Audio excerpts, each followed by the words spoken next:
Yo, what's up mga kaibigan? Nalina tayo magkwentuhan. Kahapon ay napag-usapan nga natin na ayaw na bitawan ng Warriors si Jonathan Kuminga kung wala silang matatanggap na offer na sa palagay nila ay katumbas talaga ng value ni Kuminga. Hindi nga nila ito minamadali mga kaibigan dahil naghihintay pa rin sila sa posibleng availability ni Giannis Antetokounmpo kung sakali na ma-frustrate ito sa Milwaukee Bucks ngayong season. Ganun pa man ang pinakamalaking dahilan kung bakit hanggang ngayon ay nananatiling free agent si Kuminga kahit na mahusay naman siyang player.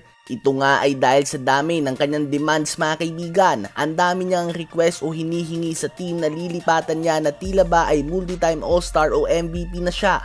Una ay gusto niya ng 5 years 150 million contract o 30 million per year. Tulad nga ito na natanggap ni Jalen Johnson ng Atlanta Hawks. Gusto niya nga ng ganitong sahod. Well, si Jalen Johnson nga ay bawat taon malaki ang ini-improve at nag-average pa lamang ito ng 19 points, 10 rebounds, and 5 assists per game on 50% shooting sa field. Habang si Kuminga nga ay medyo may pagka-inconsistent pa. Kaya naman ayon kay Anthony Slater ng The Athletic na designated reporter para sa Warriors ay walang team mga kaibigan na handang magbigay kay Kuminga ng ganitong sahod sa ngayon kung saan ang market ay very tight ang mga budget ng teams. Bukod sa kanya mga contract demands ay andun din ang definitive starting role.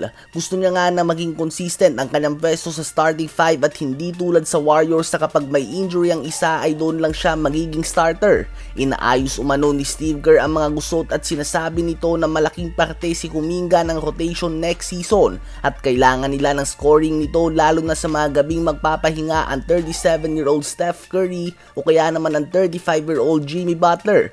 Ganun pa man ay ayaw na nga daw ni Kuminga na maging fallback option. Ayaw na nga maging secondary option lamang ng team dahil takot nga daw ito na matulad sa last playoffs kung saan binangko siya ni Steve Kerr at nagamit lamang ito na magtamuna ng injury si Steph Curry kung saan nagtala siya sa last 4 games ng playoffs ng 18 points, 30 points, 23 points, and 26 points laban sa Minnesota Timberwolves. So dahil sa mga request na ito ni Jonathan Kuminga ay lumiliit nga ang market para sa kanya.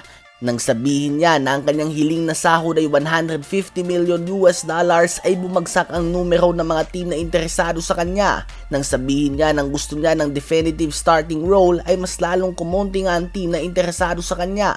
Ganun pa man ay kasalanan nga ba ni Steve Kerr ito?